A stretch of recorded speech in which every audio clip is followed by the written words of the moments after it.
So what we have here is practice quiz 1.1. In number 1, it asks what the individuals are. All of these are about the buildings. So the buildings themselves are the individuals. Categorical and quantitative variables.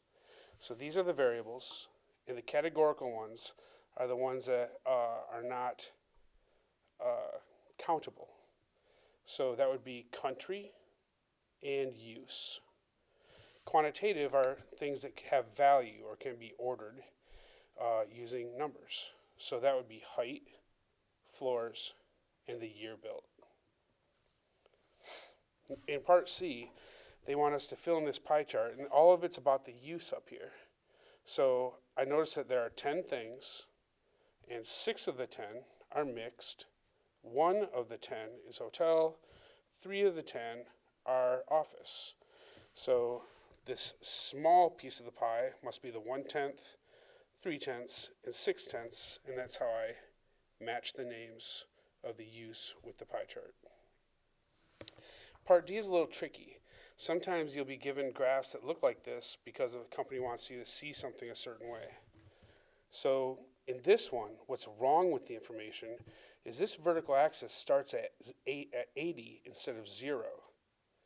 What that does, it exaggerates the differences between each one of these cases. So this height looks like it's more than twice as tall as that. But this is 160 floors, and this is just over 100 floors. So it doesn't actually have more than twice as many floors, but it appears that way because the bottom parts of the bars are omitted because the graph starts at 80. Number 2, when you want to calculate the marginal distribution of management level, you're going to want totals for the management level. So high management level is its total divided by the grand total. And I change that to a percent, to the nearest tenth.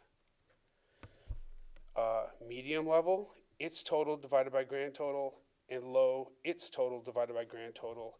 And they may not add up to exactly 100% because of rounding error, but it's going to be within a tenth. For part B, when you're doing conditional distributions, it's easier just to either make the table again, or I just use the actual table to find the conditional distributions. So here's what that means.